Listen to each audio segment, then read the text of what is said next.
nós estamos falando disso. Nós estamos falando de um projeto de país a ser levado a sério perante o mundo. Mudou completamente. E aí? Nós vamos vencer, a certeza que eu tenho de que nós vamos vencer é o seguinte: o único partido em que as pessoas têm orgulho do seu candidato é o nosso. Riam da minha casa e meu candidato não tinha a menor chance. Que ele era desconhecido, que ele nunca tinha exercido cargo público, que ele era irrelevante. Tá vendo irrelevante agora? Eu tô falando sério, plena convicção de que nós vamos ganhar a eleição. Eu vou falar isso hoje pra jornalista, pra imprensa, pro mercado, todos ainda dão uma olhada assim, assim, hoje, pelo menos, eles já reconhecem, né? Não, realmente, pô, para 2030, para 2034, vocês vão ser uma força muito grande, agora vocês são os maiores, já surgiram, foram no risco do bolsonarismo. Pelo menos agora eles ainda têm o pensamento de, não, ok, vocês estão aí, vocês serão grandes. Mas nós já temos a consciência de que nós já seremos grandes neste ano, que nós vamos vencer as eleições presidenciais nesse ano.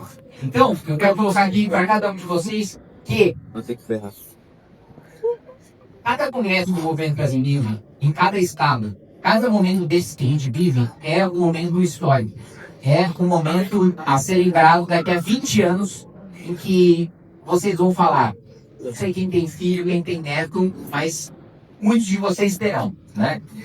E vão falar, lembra 20 anos atrás, quando nós éramos uma barbárie, quando a gente vivia no império, no caos, quando as pessoas elas eram mortas por causa de um celular, quando tinha cidade com 2% de saneamento básico? Lembra daquela época? Eu estava lá naquela época, e eu estava lá, quando chegou ao poder, as pessoas querem acabar com isso.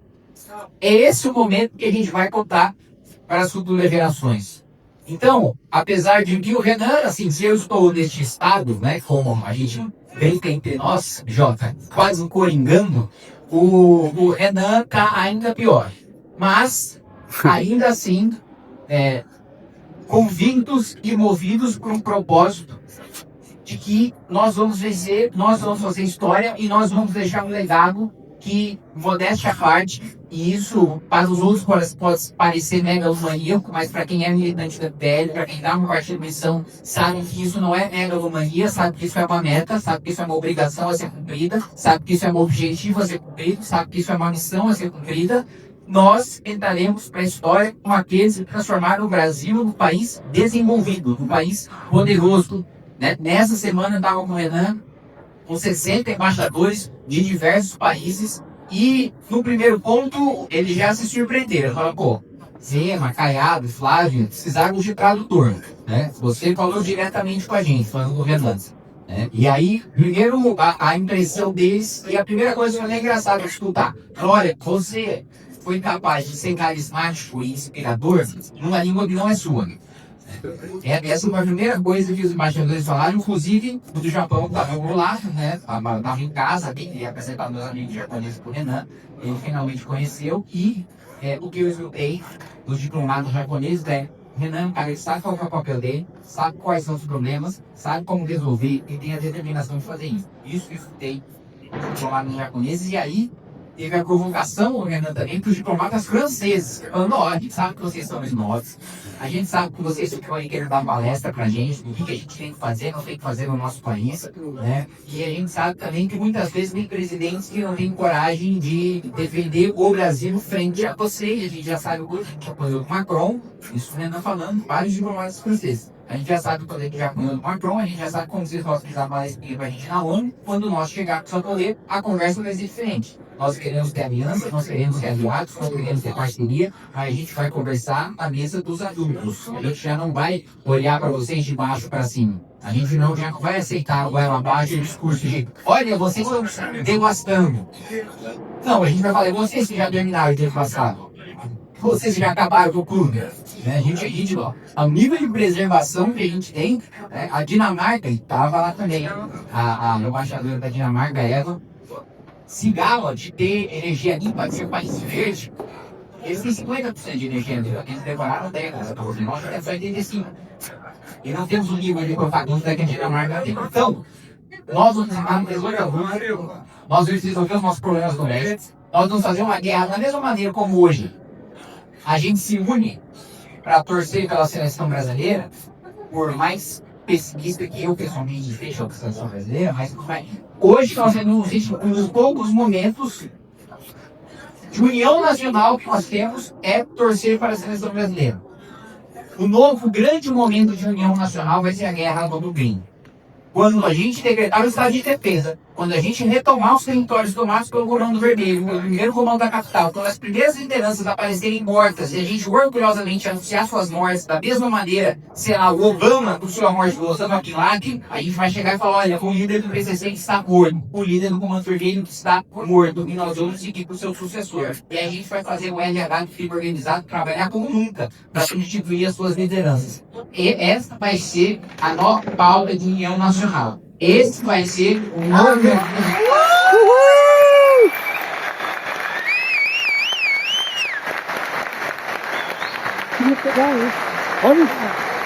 Vamos! No chão ele não passa. Esse vai ser o momento. Obrigado. Até o petista que não é um militante, o petista que vota o Lula porque acha que o bolsonarismo é melhor, até esse cara vai falar, eu não sabia que eu queria isso, mas agora que aconteceu eu descobri. Até esse cara vai estar conosco torcendo pelo extermínio do crime organizado. A nossa guerra contra o crime será o nosso marco de união nacional. Será aquele momento que a gente vai se unir como se nós estivéssemos em guerra contra um outro país.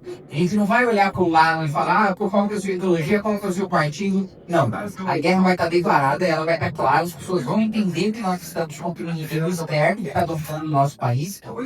E quando a gente terminar essa guerra, quando a gente terminar também, aí a missão que me foi interrompida pelo Renan, fazer todas as reformas que a gente precisa fazer, para além de tudo, o Brasil ser um país rico, não só um país poderoso, não só um país ordeiro, não só um país com segurança, mas um país rico, um país desenvolvido, um país com uma média robusta, um país que, eu me lembro quando eu fui a Singapura há 4 anos, coincidentemente tinha saído um jornal de quanto recebia um trabalhador mais pobre. 25 mil reais por mês. 25 mil reais por mês que recebia o imigrante que vinha fazer um trabalho braçal. Né? Quando a gente fala de desenvolvimento, quando a gente fala de transformar o Brasil em um país decente, uma das 5 maiores potências do mundo, nós estamos falando disso. Nós estamos falando de um projeto de país a ser levado a sério perante o mundo. E isso, e eu senti isso conversando com os embaixadores, já foi captado antes por pessoas de fora do que pela própria imprensa, pelos próprios analistas e pelos próprios políticos brasileiros. Porque a primeira pergunta que a Embaixada Americana fez foi: quando vocês forem uma das 5 nações mais poderosas, o que vocês vão fazer? Então a pergunta não foi: vocês vão conseguir? A pergunta não foi: como vocês vão conseguir? A pergunta não foi: quanto tempo vocês vão demorar? A pergunta foi: o que vocês vão fazer? Nós somos dos Estados Unidos da América e nós queremos saber o que o Brasil vai fazer quando for uma das 5 maiores nações do mundo. É esse o sentimento de orgulho nacional que nós temos. E aí os europeus perguntaram: e o posicionamento de vocês quando vocês estiverem no poder em relação à guerra da Rússia com a Ucrânia? Falou: a nossa opinião não interessa. E os nossos presidentes entraram nessa discussão inutilmente. Por quê? A gente tem condição de mandar tropa para ajudar a Ucrânia? A gente tem condição de, vamos supor, a gente casual da Rússia, a gente tem condição de mandar tropa no sul, então a gente está se posicionando por quê? Primeiro a gente tem a nossa guerra aqui. Quando a gente resolver a nossa guerra aqui, aí a gente vai passar a ser escutado nas guerras de fora. Aí a gente vai se dar na mesa dos adultos e falar: é invadir tal país, que é bombardear, assim, o Brasil antes, para saber que o Brasil tem isso. Você começou a invasão, o Brasil vai determinar quando ela termina. É esse o nível de país que nós temos na nossa cabeça. Quando a gente fala de imaginação, a gente está falando de imaginar uma coisa grandiosa. A gente não está mais falando de fazer entendendo aquilo. De colocar uma coisinha, fazer uma soluçãozinha pequena. Vamos baixar o juro em 2% aí, tá bom? Vamos fazer um ajuste fiscal aí de 100 milhões, tá bom? Vamos reduzir 5 mil homicídios por ano, tá bom? Vamos reduzir, sei lá, de 2 milhões de outros. Vamos reduzir para 1,80, não é isso. É uma transformação completa do nosso país. Para fechar, eu vou ficar muito feliz, porque lembre-se, Evandro, que o Renan ganhar significa as nossas chapas, todos os estados da federação, né? Isso significa, falou de mais de 50 milhões de votos. 50 milhões de votos significa que a maioria desses 50 milhões vão chegar, eu não posso falar isso agora, mas vão chegar e vão apoiar a chapa do Partido Socialista Federal. Isso significa 60, 70, 80 deputados. E uma coisa que vai me dar alegria, Ivana, é muita gente aqui que ingressou nas nossas chapas falando, eu sei que eu não tenho chance, eu sei que eu vou ter como voto, mas eu vou disputar para ajudar o partido. Uma coisa que vai me deixar feliz é que esse cara que entrou pensando que era para ajudar, que era para perder, ele vai ser eleito, porque ele não vai ser presidente da República, ele vai arrastar. Esse cara que entrou para ajudar sem esperança nenhuma de ingressar, só porque ele acredita no projeto, esse cara que se dispôs a parar 3, 4 meses, largar o seu trabalho para se dedicar a isso, perder o tempo da sua família, perder muitas vezes parte do dinheiro que ele usa para sustentar a sua família, para ajudar o partido, esse cara será deputado. Esse que entrou para ajudar, para o sacrifício. Isso vai me deixar feliz. E aí, meus amigos, eu não estarei no Congresso Nacional. Eu estarei na Esplanada. Então, a lição de casa que eu quero deixar para vocês, e a missão que eu quero deixar para vocês é: eu não quero aqui ser arrogante, mas ao mesmo tempo eu também não quero apresentar com vossa modéstia. Segundo deputado, nós aumentamos penas que não eram revistas há décadas. Com 60, eu espero uma mudança na Constituição. Eu espero uma mudança no Código Penal. Eu espero uma mudança na Constituição, Evandro, que vai dar poderes para que a gente extermine o crime organizado no nosso país. E o crime organizado, coronel, ande de cabeça baixa, envergonhado, humilhado. E o sujeito hoje, que ele tem a glória de chegar na sua favela falando: eu sou o cara que tem dinheiro, eu sou o cara que vou no baile, estou com todas as mulheres, eu sou o cara que manda, eu sou aquele cara que os jovens da minha favela aspiram em ser. Esse cara vai estar humilhado, escondido, esse cara não vai ostentar nada, esse cara não vai pra baile nenhum, esse cara não vai... Zero! Ele vai andar de cabeça baixa. E os petistas, como em 2016, quando a gente derrubou a Dilma, vão voltar a ter vergonha de juntar o bandeira. Vão voltar a ter vergonha de colocar a estrela na bandeira. Eu lembro na eleição principal de 2016. Usavam bandeira amarela, usavam bandeira verde, roxo, lilás. Falei assim, não dá pra ser vermelho? Não dá uma disfarçadinha? Eu lembro. Eu odeio o Brasil nas eleições de 2016. Os petistas estavam cabisbaixos. E eles vão voltar a estarem cabisbaixos. E não só voltar, eles vão estar agora para sempre. Porque derrotando o Lula, nós vamos literalmente acabar com o Partido dos Trabalhadores. Não existe nenhuma outra liderança para substituir o Lula. O PT vai se esfacelar. A esquerda vai entrar numa guerra civil para saber quem vai disputar esse governo do Lula. Vai acontecer com a esquerda o que está acontecendo com o bolsonarismo agora. O Bolsonaro está vivo e os herdeiros já estão disputando o espólio. O Eduardo está atacando o Flávio. Eu nunca imaginei, eu sempre soube que os filhos iriam brigar com o Michele, que nunca gostaram da Michele, isso eu sempre soube. Agora, que o Eduardo começou a xingar o Flávio. O Flávio é trouxa por recuar por causa da Michele. E a Michele atacando o Flávio. E o Valdemar no meio, sem saber o que fazer, falando: meu Deus, eu sou do Centrão, eu nunca vi isso aqui. Isso que está acontecendo com eles agora vai acontecer para a esquerda. E o único campo que hoje, eu já vou fechar porque eu estou sentindo que tem uma censura aqui atrás sobre tempo.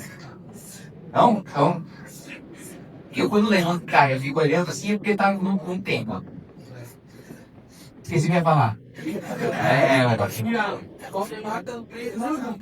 Valdemar tá preso, não me lembro ainda. Por que eu tenho certeza absoluta que nós vamos vencer as eleições? E não é discurso político, porque assim, se vocês me perguntarem quem no núcleo do MBL, quem no dia a dia dos bastidores do partido, sabe?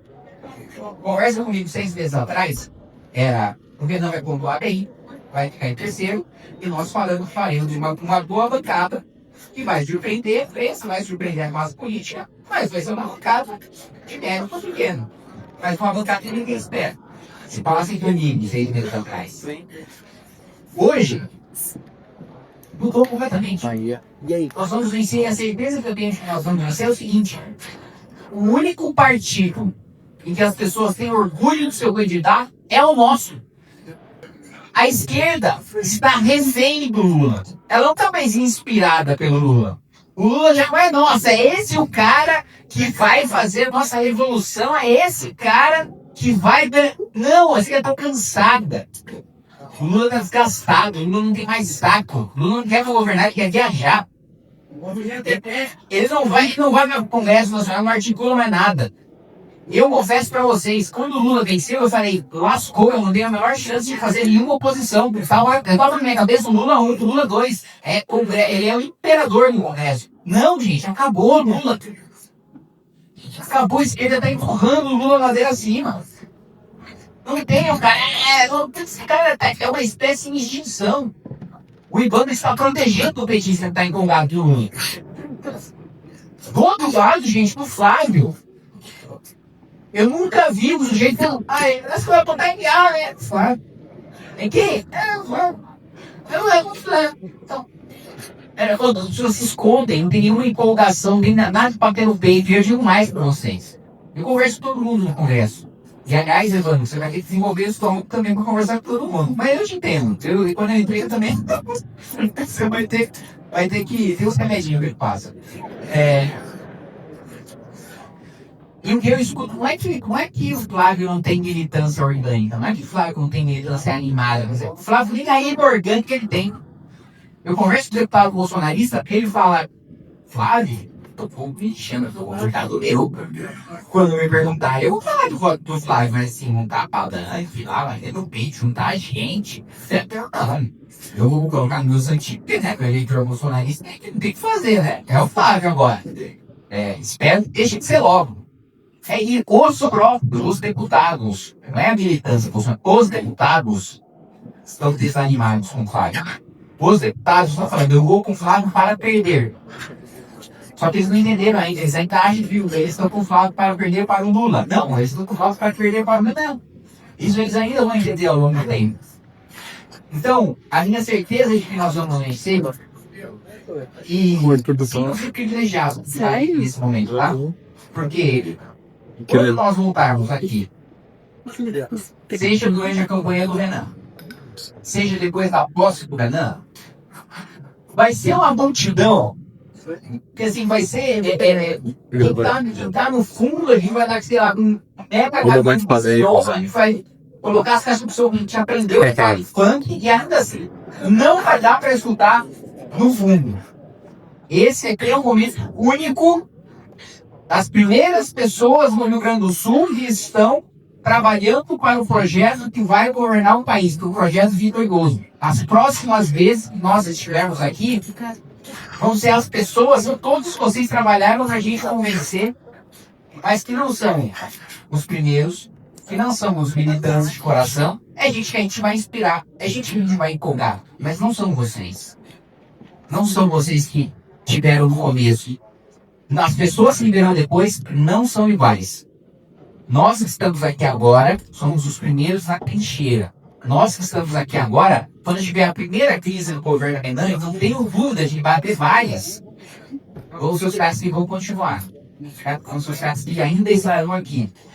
E que quando passar a crise, vão ser as pessoas que vão colher junto com a gente a glória de ter derrotado essa crise. E no final, não do mandato, mas dos nossos mandatos na presidência da República, vão ser as pessoas que vão poder bater no bem com orgulho e dizer, eu sou parte disso, eu fiz parte da história, eu estive lá, eu fui um dos primeiros. Vocês todos, quando eu estava lá, riam da minha casa e meu candidato não tinha a menor chance, que ele era desconhecido, que ele nunca tinha exercido cargo público, que ele era irrelevante. Tá vendo irrelevante agora? É isso, obrigado. Seguindo a balada, irmão. As cores da floresta de hoje em dia enganam o coração inabalável, irmão. Ontem tava foda, mas hoje tá bom. Sigo inabalável, irmão. As cores da floresta de hoje em dia enganam o coração inabalável, irmão. Ontem tava foda, mas hoje tá bom.